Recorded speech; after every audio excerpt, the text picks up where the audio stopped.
এই বাংলাদেশের শিক্ষায় ওদের যে বইটি আছে ক্লাস 9-10 এর বই ইংলিশ ফর টুডে, ওখানে কিন্তু আমার জীবনী এবং আমার কিংবদন্তি অবদানের জন্য ওরাই ওটাকে সন্নিবেশিত করেছে। এটি অবশ্যই আমাদের জন্য অত্যন্ত গর্বের। সীমা তো বদরুল খান একজন আরেকজনের আয়না। সেটা উনি মিন করেছেন যে আমরা দুজন দুজনকে এত সাপোর্ট দেই, যেমন শুধু পড়াশোনা এবং আমার পড়াশোনার ব্যাপারে তার মানে সে সবসময় সাপোর্ট দিয়ে, না তুমি পড়বে। আমারও ভীষণ পড়াশোনার ইচ্ছা ছিল। আমি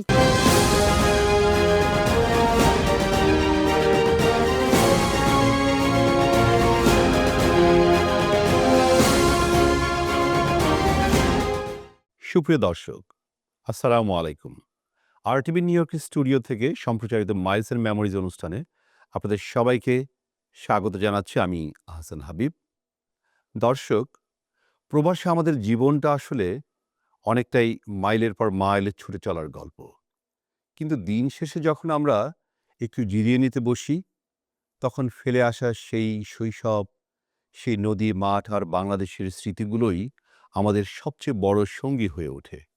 যুক্তরাষ্ট্র প্রবাসী বাংলাদেশিদের সেই ফেলে আসা দিন এবং বর্তমানের সাফল্যের গল্প নিয়ে আমাদের নিয়মিত আয়োজন মাইলস অ্যান্ড মেমোরিজ। আজ আমাদের এই স্টুডিওতে উপস্থিত হয়েছেন এমন একজন ব্যক্তি যিনি আধুনিক লার্নিংয়ের স্বপ্নদ্রষ্টা, যার উদ্ভাবিত ফ্রেমওয়ার্ক আজ বিশ্বজুড়ে শিক্ষার সংজ্ঞাকে বদলে দিয়েছে, যাকে বিশ্ব চেনে লার্নিংয়ের জনক হিসেবে। তিনি যুক্তরাষ্ট্রের হল অফ ফেমে স্থান করে নেয়া বরেণ্য শিক্ষাবিদ অধ্যাপক ডক্টর বদরুল হুদা খান, এবং সঙ্গে রয়েছেন তার এই দীর্ঘ কণ্টকাকীর্ণ যাত্রায় যিনি ছায়ার মতো পাশে ছিলেন, যার সুর আর প্রজ্ঞা এই যুগলকে করেছে ঋদ্ধ, বিশিষ্ট সঙ্গীত শিল্পী ও শিক্ষা প্রযুক্তি বিশেষজ্ঞ ডক্টর সীমা খান। আজ আমরা শুনব তাদের প্রবাস জীবনের শুরুর সেই দিনগুলোর কথা, শুনব বিদেশের মাটিতে এক টুকরো বাংলাদেশ গড়ে তোলার গল্প এবং বিশ্বজয়ী মানুষের জীবনবোধের আখ্যান। আপনাদের দুজনকেই আজকের এই অনুষ্ঠানে স্বাগত জানাচ্ছি। আমি শুরুতেই যাচ্ছি অধ্যাপক ডক্টর খান, আপনি কত বছর এদেশে আছেন এবং দেশের সম্পর্কে, যে দেশে আপনি আপনার পড়াশোনা, আপনার দেশ সম্পর্কে যদি খুব সংক্ষেপে কিছু বলতেন। ধন্যবাদ আপনাকে। আমি আমেরিকাতে এসেছি 1981 সনে 7 জুলাই, এবং আমার বেড়ে ওঠা চট্টগ্রামে। লেখাপড়া করেছি Chittagong collegiate school, Chittagong college, পরবর্তী ঢাকা বিশ্ববিদ্যালয়। এখানে চলে এসেছি পরবর্তী লেখাপড়া করার জন্য। আপনি চট্টগ্রামের পাঠানটুলির এক বিদগ্ধ পরিবারে, যেখানে বাবা ছিলেন কবি, সাংবাদিক এবং একজন রাজনীতিবিদ, মা ছিলেন শিক্ষিকা, গায়িকা এবং মাও রাজনীতিবিদ ছিলেন। শৈশবের সেই সাংস্কৃতিক আবহাওয়া আপনার এই বিশ্ববিখ্যাত হওয়ার পেছনে কতটা জ্বালানি হিসেবে কাজ করেছে? ব্যাপারটা হচ্ছে কি যে আপনার পারিবারিক যে অবস্থান থেকে আসেন, অবশ্যই পারিবারিক শিক্ষা আপনাকে অনেক উত্তেজিত করে ভালো কাজ করার জন্যে। তো আমি আমার পরিবারের প্রতি, মায়ের প্রতি, বাবার প্রতি যখন দেখি বাবার সেই প্রজ্ঞা এবং রাজনৈতিক মানুষের জন্য ভালো করে চিন্তা করার কথা, মাকে দেখি এই জন্য ব্রিটিশ বিরোধী আন্দোলনে সম্পৃক্ত ছিলেন বাবা মা দুজনেই? দুজনেই। বাবা ছিলেন আর কি নেতাজি সুভাষ বসুর ফরওয়ার্ড ব্লকের ভাইস প্রেসিডেন্ট, আর মা ছিলেন ওই একজন শিক্ষিকা এবং তিনি সঙ্গীত শিল্পী, এবং উনি লিখতেন, টেলিভিশনে রেডিওতে অনুষ্ঠান করতেন। তো এই হয় কি সংস্কৃতিতে বেড়ে ওঠার মধ্যে আমার মনে প্রাণে তো বাঙালিত্ব অনেকভাবে রয়ে গেছে এবং এখনই থাকছে এটা। Very good. আমরা যাচ্ছি ডক্টর সীমা খান। আমি শুরুতেই জানতে চাইব, আপনি কত বছর এদেশে আছেন? আপনারা কি দুজনে একই সঙ্গে এসছেন, নাকি আপনাদের জীবন চলাটা কিভাবে শুরু হলো? একটু যদি পেছনের গল্পটা শুনতে চাইব। প্রথমে আমি ধন্যবাদ জানাচ্ছি আরটিভিকে আমাদের এই মাইলস অ্যান্ড মেমোরিজ অনুষ্ঠানে আমন্ত্রণ জানানোর জন্য, এবং আপনাকেও অনেক ধন্যবাদ। তো আপনি যে জিজ্ঞেস করলেন যে আমি কত বছর এই দেশে আছি। তো আমি এসেছি 89 এ, এবং 89 এ আসার পরে আপনি যে বললেন যে আমার জীবনটা কেমন ছিল, আমার জীবনটা খুবই ভালো ছিল। এখানে যে আমাদের ১ম দেখা হয়েছে সেটা নয়। আসলে আমি যখন উনি তো বাংলাদেশ ছেড়েছেন অনেক ছোটবেলায়, এবং আমিও যখন তখন আমিও অনেক ছোট ছিলাম। তো উনি আমার বোনের হাসব্যান্ডের কাজিন হন। তো আমি যখন এই দেশে আসলাম তখন আমি আমার হাই স্কুল শেষ করে আসলাম। তো আমার বোনই আসলে এই প্রস্তাবটা নিয়ে আসে, বিয়ের প্রস্তাব। তখন সেই ফ্যামিলির মাধ্যমে আমাদের সেই অর্থাৎ আপনি দেশে আপনার পড়াশোনার একটা অংশ আপনি হাই স্কুল হাই স্কুল করে এদেশে এসছেন। আমরা জানতে পেরেছি যে আপনি একজন সঙ্গীত শিল্পী অবশ্য। আপনার সেই সঙ্গীত জীবন নিয়ে দেশের কোনো খুব সংক্ষিপ্তভাবে দেশের অভিজ্ঞতাটা বা দেশের যে গান শেখা, সে সম্পর্কে কিছু বলতে চান কিনা? আসলে আমি আ একদম ৪ বছর বয়স থেকেই গান শিখি এবং আমার সেই ১ম যে স্টেজ পারফরম্যান্স হয়েছিল সেটি ৪ বছর বয়সে। আর জি, এটা আমার এই আমার সেই স্মৃতিটা মনে নেই। তবে আমার যে বড় বোন, আমি যখন খুবই ছোট ছিলাম, ৪ বছর বয়সে যখন আমার ১ম স্টেজে উঠি তখন আমার আমার বোন পরে এই না এই এক্সপেরিয়েন্স গুলো শেয়ার করেছিল। বলল যে, "তুমি যখন ৪ বছর বয়সে স্টেজে গান করেছিলে, তুমি এত ছোট ছিলে, তোমাকে টেবিলের উপর উঠিয়ে গান এ উ শিখিয়েছি" এবং আমি গান শিখেছি ওস্তাদ জাকির হোসেন এবং ওস্তাদ আখতার সাদমানের কাছে উচ্চাঙ্গ সংগীত এবং খালিদ হোসেনের কাছে নজরুল সঙ্গীত শিখেছি। এবং বাংলাদেশে আমার ছোটবেলায় গানের অভিজ্ঞতা খুবই ভালো। আমি যখন স্কুলে ছিলাম, আমার এলিমেন্টারি স্কুলে, আমি স্কুল থেকে সবসময় গানের অনুষ্ঠানে অংশগ্রহণ করতাম, প্রতিযোগিতায় অংশগ্রহণ করতাম এবং আমি অনেক পুরস্কার পেয়েছি। আম আ আধুনিক গান, নজরুল গান এবং দেশাত্মবোধক গানে অনেক কম্পিটিশনে এবং আমার গানের স্কুল থেকেও আমি বাহ! আ অংশগ্রহণ আ করতাম। আমরা আসবো আপনার কাছে আবার। অধ্যাপক ডক্টর খান, আপনি বলেছেন একসময় ভাবতেন বাংলাদেশে বসেই যদি বিদেশের মতো উচ্চশিক্ষা নেয়া যেত। আজ যখন আপনার লেখা বই বিশ্বের ৫০০টি বিশ্ববিদ্যালয়ে পড়ানো হয় এবং আপনি ই-লার্নিং এর জনক হিসেবে স্বীকৃত, তখন সেই অপূর্ণ স্বপ্নের কথা মনে পড়লে কেমন অনুভূতি হয়? অনুভূতি অ্যাকচুয়ালি ব্যাপারটা হচ্ছে কি, আম ছোটবেলায় ভাবতাম যে দেশের বাইরে টেলিভিশনে অনেক সময় দেখি যে শিক্ষার্থীরা কিভাবে নতুন প্রযুক্তি ব্যবহার করে লেখাপড়া করছে।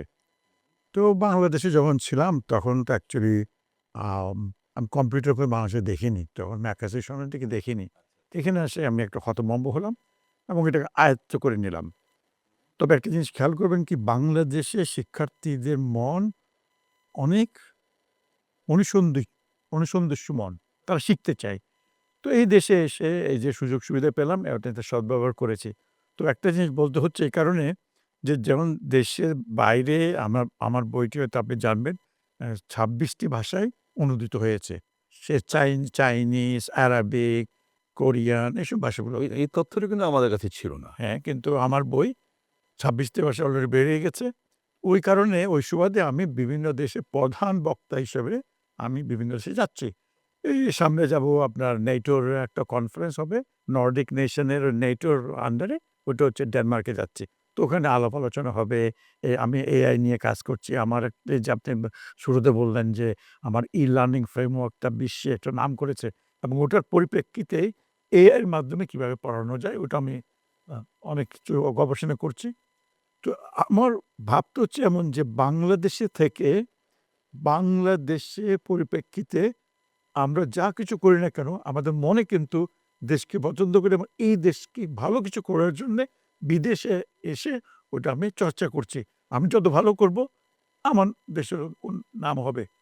আপনি জেনে আপনি জেনে খুশি হবেন যে এই বাংলাদেশের শিক্ষায় ওদের যে বইটি আছে ক্লাস 9-10 এর বই ইংলিশ ফর টুডে, ওখানে কিন্তু আমার জীবনী এবং আমার কিংবদন্তি অবদানের জন্য ওরাই ওটাকে সন্নিবেশিত করেছে। এটি অবশ্যই আমাদের জন্য অত্যন্ত গর্বের যে আমাদের একজন অধ্যাপক ডক্টর খান আছেন, যিনি সারা বিশ্বে এই ই-লার্নিং এর মাধ্যমে পুরো বাংলাদেশকে, বাংলা ভাষাভাষী মানুষকে পরিচিত করেছেন তার নিজের নামের মাধ্যমে। এটি অবশ্যই আমাদের জন্য অনেক বড় একটা গর্বের ব্যাপার। আমি আসছি আপনার কাছে। আমি যে ডক্টর সীমা খান আপনাকে কাছে জানতে চাইবো, আপনি নিজেও একজন সঙ্গীত শিল্পী এবং শিক্ষা প্রযুক্তি বিশেষজ্ঞ। অধ্যাপক খানের এই কর্মব্যস্ত জীবনের দীর্ঘ পথ চলায় আপনি কিভাবে নিজের ক্যারিয়ার এবং পরিবার উভয়ের মধ্যে কিভাবে ভারসাম্য রক্ষা করেন? ব্যালেন্সটা কিভাবে করেন? আসলে একটা জিনিস কি আমরা দুজন দুজনকে খুবই সাপোর্ট যখন দুজন মানসিক সাপোর্ট সবকিছুই দেই। যখন আমাদের বিয়ে হয়েছিল তো উনি করছিলেন পিএইচডি আর আমি করছিলাম আন্ডার গ্র্যাজুয়েট। তো দুজনেই একসাথে পড়াশোনা আমাদের আবার ও যখন 94 এ পিএইচডি করলো, আমি আন্ডার গ্র্যাজুয়েট করলাম এবং আমার ১ম চাকরি ছিল সে টিচার হিসেবে। আমি 7 গ্রেড সায়েন্স টিচার হিসেবে টেক্সাসে জয়েন করি। তো আমাদের যে পথযাত্রা আসলে হয় কি আমি যেটা আমার পার্সোনাল এক্সপেরিয়েন্স থেকে বলতে পারি, যখন হয়তো হাসব্যান্ড ব্যস্ত কিন্তু ওয়াইফ হয়তো বাসায় বসে আছেন, উনার হয়তো করার কিছু নেই। আপনাদের ক্ষেত্রেও তা না। সেই জন্যই আমাদের এটা আরো সহজ হয়েছে। আচ্ছা। যা যা কারণ কি আমি বিয়ের ২ সপ্তাহ পরেই আমি আমার আন্ডার গ্র্যাজুয়েট শুরু করি এবং তখন যে আমি পড়াশোনা নিয়ে ব্যস্ত, ওর পিএইচডি নিয়ে ব্যস্ত। তো দুজনেই আবার যখন ঘরে আমরা একই সাথে ইউনিভার্সিটিতে যে ইন্ডিয়ানা ইউনিভার্সিটিতে আম আ তো একই সাথে ইউনিভার্সিটি দিতাম, একই পড়াশোনা করতাম, লাইব্রেরিতেও পড়ছি, আমিও লাইব্রেরিতে পড়ছি, একই লাইব্রেরিতে তো যার ফলে এটা আমাদের আরো সহজ করেছে। যেহেতু আমাদের দুজনে চলার পথ অনেক সহজ করে এবং আমরা যখন চাকরি শুরু করেছি, চাকরিতেও আমি টিচার হিসেবে জয়েন করেছি, ও প্রফেসর হিসেবে জয়েন করেছি এবং বাসায় যখন আমরা আসতাম একই সাথে বাসায় আসছি এবং আমাদের লাইফটা আসলে এত আমার কাছে কঠিন মনে হয়নি এবং আমরা দুজন দুজনকে ভীষণ সাপোর্ট দিয়েছি। আ হ্যাঁ, অধ্যাপক খানের এই বিশ্বজয়ের নেপথ্যে আপনার ত্যাগ এবং যে সাপোর্ট এটা কিন্তু ছিল একটা অপরিসীম। এবং একজন বিজ্ঞানী বা শিক্ষাবিদের জীবনসঙ্গিনী হওয়াটা কতটা চ্যালেঞ্জিং ছিল আসলে? আসলে আমার কাছে কিন্তু চ্যালেঞ্জিং এতটা মনে হয়নি। যেহেতু আচ্ছা, যেটা আচ্ছা। বললাম যে আমাদের আমাদের মন মানসিকতা এবং একজনকে আরেকজন সাপোর্টের ভূমিকাটা ভীষণ স্ট্রং ছিল। আমি বলতে চাই কিছুদিন আগে আমাদের একজন খুবই ঘনিষ্ঠ বন্ধু বলেছিল যে, "সীমাত বদরুল খান একজন আরেকজনের আয়না।" সেটা উনি মিন করেছেন যে আমরা দুজন দুজনকে এত সাপোর্ট দেই, যেমন শুধু পড়াশোনা এবং আমার পড়াশোনার ব্যাপারে তার মানে সে সবসময় সাপোর্ট দিয়ে, "না তুমি পড়বে।"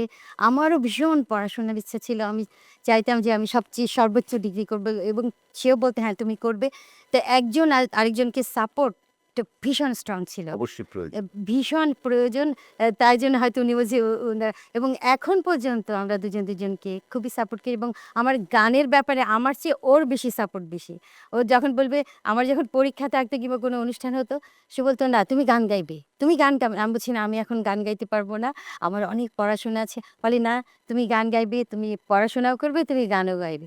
যার জন্য আমার আমার খুবই আ আমার পথ চলার কোনো কাঁটা ছিল না। দাম্পত্য জীবনে আপনারা দুজনেই যখন সফল মানুষ সেই ক্ষেত্রে একে অপরের সহযোগিতা ছাড়া, সাপোর্ট ছাড়া আসলে কাঙ্ক্ষিত লক্ষ্যে পৌঁছানোটা খুব কঠিন ব্যাপার হয়ে যায়। অধ্যাপক ডক্টর খান, প্রবাস জীবনের দীর্ঘ পথ চলায় এমন কোনো বিশেষ ঘটনা বা মুহূর্ত আছে কিনা যা আপনার জীবনবোধ পুরোপুরি বদলে দিয়েছে? এরকম কিছু আছে কিনা যা আপনার লাইফে চেঞ্জের ক্ষেত্রে এটি? প্রথমত একজন বাংলাদেশি স্টুডেন্ট হিসেবে যখন এসেছিলাম, তখন আমরা অ্যাকচুয়ালি আমাদের মন মরা ছিল। দেশকে মিস করতাম। চুপচাপ করে লেখাপড়া করতাম। কিন্তু আমার মধ্যে যে আমার আব্বা যে সে ব্রিটিশ বিরোধী আন্দোলনে যে অগ্রণী ভূমিকা পালন করেছেন, আমার মধ্যে একটা চেতনা ছিল। তো যেটা সেই রক্ত তো আপনার শরীরে আছে। শরীরে আছে। তারপর হচ্ছে যে আমি যখন লেখাপড়ায় দেখতাম যে আমাদের যে ডিপার্টমেন্টে লেখাপড়া করতাম ওই ডিপার্টমেন্টের নাম চেঞ্জ করার জন্য আমি শুরু করে দিয়েছি। কারণ আমার কাছে মনে হয়েছে নামটা চেঞ্জ হলে ভালো হবে। তো পরবর্তীতে প্রফেসররা সবাই এগ্রি করেছে। কিন্তু যারা কর্পোরেট ওয়ার্ল্ডে কাজ করে বলছে যে, "না এটা কিভাবে হবে? আমরা ওই নামে" কি নাম ছিল, কি নাম ওর করলেন নাম ছিল আপনারা? Instructional systems technology. তো আমি মনে করি এটা এডুকেশনাল সিস্টেমস টেকনোলজি হওয়া উচিত। কারণ ইনস্ট্রাকশন সিস্টেম খালি শিক্ষকদের উন্নতি করবে। কিন্তু এডুকেশন সিস্টেম হলে শিক্ষক, শিক্ষার্থী সবাইকে উন্নত করবে। আমার এই মেইলের কারণে যারা প্রফেসর তারা সবাই এগ্রি করেছে। স্টুডেন্টরা এগ্রি করেছে। কিন্তু যারা বাইরে চাকরি করছে ওটার নাম হচ্ছে আইএসটি গ্রুপ, হ্যাঁ? তো ওরা বলে যে ওরা বড়, বড় কোম্পানিতে কাজ করে। তো আমাদের নামটা চেঞ্জ হয়ে যাবে। তো ওরা একটু ইয়ে করেছে। কিন্তু আমার সাহস তো এতটুকু যে আমি ওটার রুখে দাঁড়িয়ে বলেছিলাম। কিন্তু অনেক বছর পরে আজকে ২০ বছর পরে ওই ইউনিভার্সিটির এক প্রফেসর আবার লিখেছে, ওই অনেক বছর আগে বদরুল খান যে বলেছিল, আমরা আমাদের ডিপার্টমেন্টে ওইটাই হলে ভালো হবে। তো হয় কি? আসিফ ইকবাল আছে গান লিখেছে, যদি লক্ষ্য থাকে অটুট, বিশ্বাস হৃদয়ে হবে দেখা, দেখা হবে বিজয়ে। তো আমার মনে হয় আমার গোলটা স্ট্রং ছিল। আমি সত্যি এটা বিশ্বাস করি এবং আমি মনে করি যে আমি যখন বাংলাদেশ থেকে দেশে এসেছি, আমি মনে করি যে আমি তো এদের মতোই একজন। আমি কেন যা আমার মন চায় আমি বলতে পারবো না? আমি চিন্তা করি না আমার চাকরি হবে কি হবে না। আলহামদুলিল্লাহ আল্লাহ আপনাদের দোয়ায় এবং আল্লাহর কৃপায় আমি কিন্তু একে উচ্চ শিখরে উঠে গেছি যে আমাকে যখন United states distance learning association hall of fame declare করেছে। এটা তো মানে আমার সাথে গেছে এক ভদ্রলোক গেছে ডক্টর ইসলাম। সে তো কান্নায় ভেঙে পড়েছে যে উনি খুশিতে আত্মহারা। আনন্দের কান্না। আনন্দের কান্না। উনি আমার সিনিয়র ভাই, উনি সেন্ট লুইস ইউনিভার্সিটির প্রফেসর। উনি আমার সাথে আমাকে নিয়ে গেছেন। এই যে আমাদের মধ্যে আমাদের বাংলাদেশের শিক্ষার্থী যারা আছে তাদের বলছি, তোমরা তোমাদের মন যা চায়, মনে প্রাণে যা চায় ওতে বিশ্বাস করবে এবং আমাদের মতো একটা গণতান্ত্রিক দেশ এবং মার্কিন যুক্তরাষ্ট্রের মতো গণতান্ত্রিক দেশে আপনাকে তোমাদেরকে ওরা সম্মান করবে। তোমাদের যেটা বিশ্বাস আছে এটার প্রতিফলন দেখে এবং এটা ত্বরান্বিত করার জন্যে। ওটা কোনোদিন তোমরা ছাড়বা না। তোমরা যা বিশ্বাস করো ওইটা সেটা করে করবে। এগিয়ে যেতে হবে। এগিয়ে সেই যেতে লক্ষ্যে হবে। কাজ করতে হবে। আমি একটি সম্পূরক প্রশ্ন আপনাকে করতে চাই। আপনি 94 সালে ইন্ডিয়ানা বিশ্ববিদ্যালয় থেকে পিএইচডি করার পর টেক্সাস ও জর্জ ওয়াশিংটন বিশ্ববিদ্যালয়ে শিক্ষা প্রযুক্তির গ্র্যাজুয়েট প্রোগ্রাম প্রতিষ্ঠা করেছিলেন। একজন প্রবাসী বাঙালি হিসেবে যুক্তরাষ্ট্রের ১ম সারির বিশ্ববিদ্যালয়ে নতুন একটি বিভাগ চালু করার লড়াইটা আপনার কেমন ছিল? এই লড়াইটা যেহেতু এই যে আমি বাই দ্য ওয়ে আমি কি চট্টগ্রামের ছেলে। এই চট্টগ্রামে বাবা ছিল বিদ্রোহী একজন, মা বিদ্রোহী। এখন আমি সবসময় মনে করেছি কি যে আমার যে পটেনশিয়াল আল্লাহ সুবহানাহু ওয়া তাআলা দিয়েছে এটা আমি করে ছাড়বো। এই সাহসটা যখন থাকবে ভিতরে, ভিতরে আপনাকে উত্তেজিত করবে। আপনাকে সামনের পথে এগিয়ে নেবে। তো এজন্য ২ টা প্রোগ্রাম যা আমি এস্টাবলিশ করেছি। আমি হচ্ছে একেবারে এই আপনার আ ফাউন্ডিং ডিরেক্টর এসব প্রোগ্রাম আমার হাতে গড়া। তা আমি খুব সাহসী। সত্য কথা বলছি, যারা শিক্ষার্থী আছে সবাইকে বলছি যে আপনারা সাহস দেখাবেন। কারণ আপনাদের মধ্যে অনেক অনুসন্ধিৎসু মনের অধিকারী। আপনারা সামনের পথে এগিয়ে যাবেন এবং গণতান্ত্রিক দেশে আপনাকে মূল্যায়ন করবে। আপনাকে ধন্যবাদ। আমি আসছি ডক্টর সীমা খান। আপনারা দুজনেই উচ্চশিক্ষিত এবং প্রতিষ্ঠিত। প্রবাস জীবনে এক ছাদের নিচে দুজন বিশেষজ্ঞের বসবাস। আমার প্রশ্ন হচ্ছে যে আপনাদের প্রতিদিনের আলোচনায় প্রযুক্তি, সুর নাকি বাংলাদেশের কাটানো ছোটবেলার স্মৃতি কোনটি বেশি প্রাধান্য পায়? কারণ আপনারা দুজনেই উচ্চশিক্ষায় শিক্ষিত। আসলে কি যখন আমরা ঘরে আসি তখন তো পারিবারিক আলাপ আলোচনা চলে এবং অবশ্যই কিছু যে উনি যেমন এআই নিয়ে কাজ করছেন এবং আমিও আমি যে ফেডারেল এভিয়েশনে আছি আমারও একই এরিয়াতে ট্রেনিংয়ে আমি ম্যানেজার। তো ওটাও এসে যায়। কিন্তু আসলে যখন আমরা পরিবারে একত্রিত হই তখন পারিবারিক আলোচনাটাই আমাদের বেশি হয় এবং আমরা আসলে আপনারা হয়তো জানেন আমরা এই দেশে অনেক আনন্দ করার চেষ্টা করি।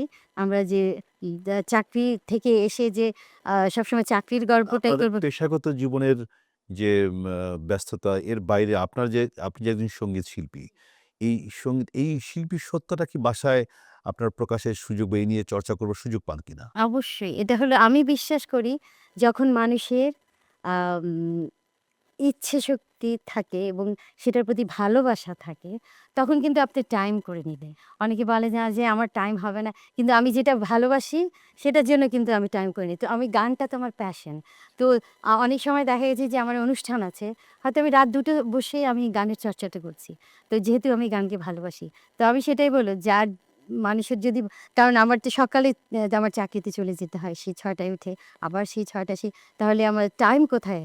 তো অনুষ্ঠান যখন হয় উইকেন্ডে, তখন আমি ঠিকই টাইম করে গানের চর্চা এবং গানের চর্চা চালিয়ে যাচ্ছি। মানে আপনার সঙ্গীতের প্রতি যে ভালোবাসা, সেই ভালোবাসার কারণে সময় আপনি ঠিকই বের করে নিতে পারেন। এটাই হওয়া উচিত। এটাই হওয়া উচিত। অধ্যাপক ডক্টর খান, আপনার উদ্ভাবিত ই-লার্নিং ফ্রেমওয়ার্ক হোয়াইট হাউস থেকে শুরু করে ন্যাটো পর্যন্ত চলছে। একজন বাঙালির তৈরি ফ্রেমওয়ার্ক যখন বিশ্বব্যাপী চর্চা হয়, তখন প্রবাসে বাংলাদেশের প্রতিনিধি হিসেবে আপনার গর্বের জায়গাটি কতখানি? সেটা অত্যন্ত ভালো একটা অনুভূতি যে আমি যে কষ্ট করে লেখাপড়া করে নিজের উদ্ভাবিত পন্থায় সারা পৃথিবীকে দেখাচ্ছি, এটা করলে আপনাদের লেখাপড়ার মান উন্নত হবে এবং সেটা যে বুঝাতে পারি। উদ্ভাবন করেছি ঠিকই, কিন্তু উদ্ভাবনের এই যে পদ্ধতিতে মানুষকে বোঝানোটা কিন্তু এত সহজ নয়। কিন্তু আমার আল্লাহ সুবহানাহু ওয়া তাআলা আমাকে অনেক আশীর্বাদ দিয়েছেন যে আমি ওটা বুঝাতে পারি।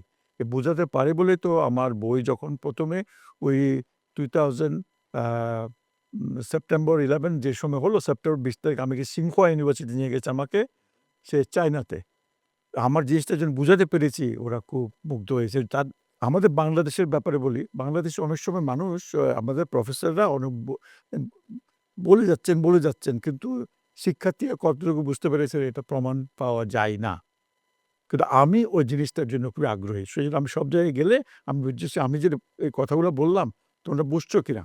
তো আমরা শিক্ষা ব্যবস্থা যে জিনিসটা নিজে বুঝে সেই জিনিসটা যদি কাউকে বুঝাতে না পারি তাহলে আমরা কিভাবে আশা করি যে তার এবং কাছ থেকে সবচেয়ে গর্বের জায়গা হলো আপনার এই ফ্রেমওয়ার্কটি যখন সারা বিশ্বের স্টুডেন্টরা এটা চর্চা করছে আগ্রহ সহকারে, এটাই কিন্তু সবচেয়ে বড় গর্বের ব্যাপার। যে একজন বাংলাদেশী, একজন বাঙালি আপনার তৈরি ফ্রেমওয়ার্ক সারা বিশ্বের স্টুডেন্টরা এটি চর্চা করছে, এটি গ্রহণ করছে। এটি আমাদের একটি গর্বের জায়গা। ডক্টর সীমা খান, আপনাদের ২ টো সন্তান আছে।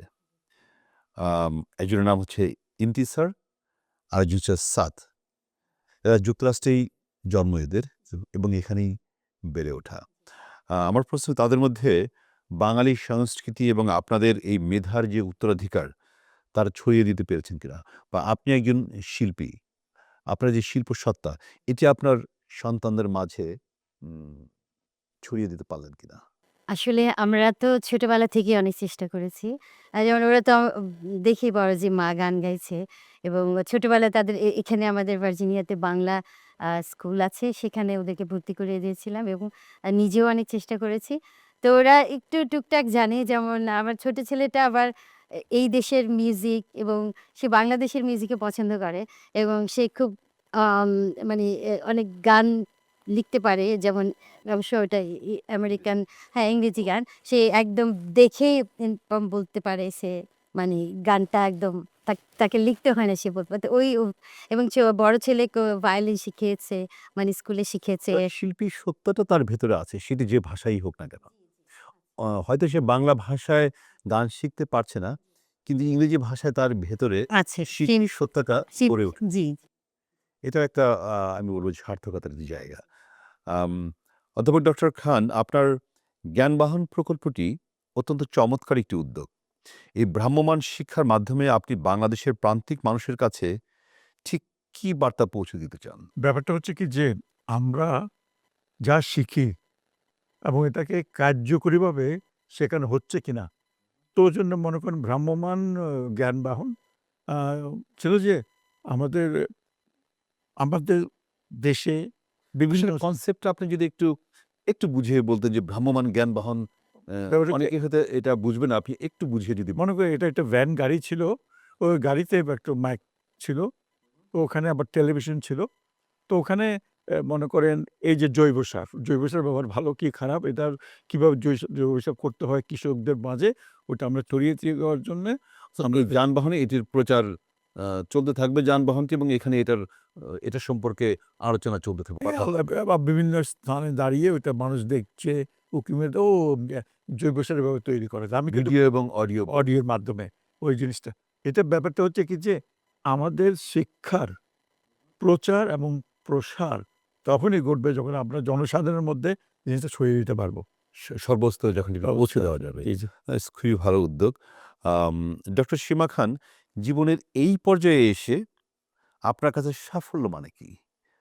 এটি কি কেবল পেশাগত অর্জন, নাকি তার চেয়েও বেশি কিছু? আসলে সাফল্য তো অনেক কিছু মিলেই হয়।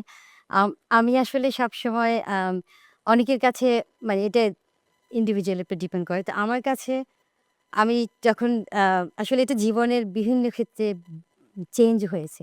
যেমন আমি যখন পড়ালেখা শুরু করেছিলাম, আমার ইচ্ছে ছিল যে আমি সর্বোচ্চ আ ডিগ্রি আ অর্জন করব। এটা আমার ছিল লক্ষ্য।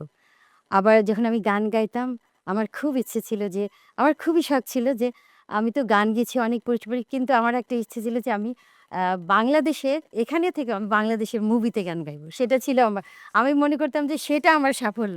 তো এখনো আ অনেক গান গেয়েছি, অনেক মিউজিক ভিডিও আছে। কিন্তু সেই সাফল্যটা এখনো অর্জন করিনি। একটু আমি একটা বিষয় এড করব, সেটি হচ্ছে সাফল্য এবং সার্থক দুটো শব্দ কিন্তু একটু পৃথক। তো সাফল্য আপনি পেয়েছেন বা পাননি তার চেয়ে বড় কথা আপনি সার্থক মনে করেন কিনা জীবনটা? আমি খুবই আলহামদুলিল্লাহ আমি মনে করি যে আমার যতটুকু সামর্থ্য আছে সেই হচ্ছে তার থেকে আমি অনেক বেশি সাফল্য অর্জন করেছি এবং এবং সার্থক হয়েছি এবং আমি সবসময় এটা আল্লাহর কাছে আমি অনেক শুকরিয়া আদায় দিই। তো আপনাকে ধন্যবাদ। ডক্টর অধ্যাপক ডক্টর খান বর্তমানে কৃত্রিম বুদ্ধিমত্তা যেটাই আর্টিফিশিয়াল ইন্টেলিজেন্স এবং ই-লার্নিং কিভাবে বাংলাদেশের শিক্ষা ব্যবস্থাকে আমূল বদলে দিতে পারে বলে আপনি মনে করছেন? বাংলাদেশের ক্ষেত্রে আমাদের যে অবকাঠামো আছে, এর পরিপ্রেক্ষিতে কিভাবে আমরা এআইকে ব্যবহার করতে পারি? অ্যান্ড এআই কি সব ক্ষেত্রে যে ভালো ব্যবহার হবে তাই না। কিন্তু কতগুলো ক্ষেত্রে এআই ব্যবহার করা যাবে না। যেমন ইমোশনাল ব্যাপার-স্যাপার ওগুলোতে হবে না। যেসব জিনিস সহজভাবে করা যাবে ওগুলাতে এআই ব্যবহার করা যাবে। যেসব যে কমপ্লেক্স মেন্টাল কন্ডিশন আছে, ইমোশনাল ব্যাপার আছে ওগুলাতে এআই ব্যবহারটা কঠিন হবে। তো এইজন্য আমি বাংলাদেশ সরকার হতে করে এবং যারা বুদ্ধিজীবী আছে ওনাদেরকে বারবার বলছি, বাংলাদেশের ২ টো ইউনিভার্সিটিতে আমি বক্তৃতা দিয়েছি গত মাসে। তাদেরকে বলেছি যে, "আপনারা এআই ব্যবহার করবেন না মানে শোষা কিছু করার জন্য না যে এটা খুব সুন্দর হচ্ছে, এটা হচ্ছে, অ্যানিমেশন হচ্ছে না। লেখাপড়ার আপনাদের অবজেক্টিভটা কি? এই অবজেক্টিভ পরিপ্রেক্ষিতে যদি এটার কাজ উন্নত করা যায় ওটা করবেন। ওটা যে সুন্দর, এটা যে একদম পেরেপুলের মতো ফ্লাই করবে, এ করবে এগুলো না দেখিয়ে একেবারে তত্ত্বতে চলে যান। আপনার যেটা পড়াচ্ছেন ওইটাতে এই এআইটা ব্যবহৃত হবে কিনা? হলে কি এটাতে আপনারা উপকৃত হবেন কিনা? আচ্ছা আরেকটা জিনিস আমার বলতে হয়, সেটা হচ্ছে কি আমার ওয়েবসাইট আছে বদরুলখান.com বদরুলখান.com ওখানে আমি ১ম এ লিখে দিয়েছি, "When passion becomes profession, life is no longer boring. My passion and profession is e-learning." তো তার মানে আমার নেশা এবং পেশা একই জন হয়ে যায়। তো আমার জন্য আগে খুব একেবারে সোজা বিশ্বাস করেন আমার কোনো অনুশীলন করতে হয় না। আমার জর্জ ওয়াশিংটন ইউনিভার্সিটি আপনার বিষয়টি অনেকটা আনন্দের। আনন্দ আর ভালো লাগে যা করি। আমার আবার একটা মডেল আছে আমার বাড়িতে গেলে ওখানে দেখবেন কিছু জায়গায় মেজবানি হয়েছে। আমাদের সীমা খান ওখানে মেজবানি পাক করেছে চট্টগ্রাম মেজবানি এবং সবাই আনন্দিত হয়ে খেয়েছে। ওখানে কিন্তু আমার এই বাগানে আমার মডেল আছে অক্টাগোনাল যে আমার মডেল। তো ওখানে আমি ওটা ওইভাবে ফোকাস করি। ওটা আমার নেশা এবং আমার পেশা হয়ে গেছে। তো আমাদের শিক্ষার্থী ভাইরা যারা আছেন তাদের একটা জিনিস আপনারা চেষ্টা করবেন আপনাদের পেশাকে নেশা হিসেবে চিন্তা করতে বা নেশাকে পেশা হিসেবে চিন্তা করতে। তাহলে আপনাদের ২ টা কাজ করতে হবে না। আপনি মনে হয় একজন ডাক্তার, রাইট। আপনি ওকে ডাক্তারি করবেন, আবার আপনার সঙ্গীত চর্চা হবে। এটা একটু কঠিন হয়ে যায়। কিন্তু অনেকে করে। কিন্তু আপনার যদি আল্লাহ সুবহানাহু ওয়া তাআলা যদি আপনাকে যদি একই বৃত্তে যদি নিয়ে আসতে পারেন, তাহলে আপনার বেশি সাফল্য অর্জন করবেন। আপনি উনাকে জিজ্ঞেস করেছেন আপনার সফলতা কোথায়? আমার সফলতা ওইটুকুই। আল্লাহ সুবহানাহু ওয়া তাআলা আমাকে করে দিয়েছে, আমার যেটা নেশা, আমার পেশা এক করে দিয়েছে। আমরা একেবারেই প্রায় শেষ প্রান্তে চলে এসেছি। আমার দুজনের কাছেই প্রশ্ন থাকবে যে মাইলস অ্যান্ড মেমোরিজ এর দর্শকদের উদ্দেশ্যে যদি বলেন, জীবনের বাকি সময়টুকুতে সমাজ বা দেশের জন্য আপনাদের বিশেষ কোনো স্বপ্ন বা পরিকল্পনা আছে কিনা? দুজনের কাছেই আমি জানতে চাইব। আমি ১ম এই ডক্টর খান আপনার কাছে জানতে চাইব। অনেক ধন্যবাদ। আমি ইদানিং একটা জিনিস লিখেছি, সেটা হচ্ছে কি যে, "More I read, more I realize how little I know." মানে আমি যত পড়ছি, তত শিখছি যে আমি কত কম জানি। এই শিক্ষাটা আমার জন্য সবসময় শেখার খুব ইচ্ছা থাকে। আমি দর্শক বন্ধুদেরকে বলব, আপনারা সবসময় মনে করবেন যে আপনারা একটু বিনীত হবেন, জিনিসটা বুঝবেন। তাহলে আরেকজনকে বুঝাতে পারবেন। আমার দেশের স উন্নতি হবে। তো আপনারা ভালো থাকবেন, সুস্থ থাকবেন। আসসালাম ডক্টর সীমা খানজি দর্শকদের উদ্দেশ্যে। আমি বলব যে আমি এই দেশে অনেকদিন আছি। তো আমি তো ছোটবেলায় আমার দেশে বড় হয়েছি।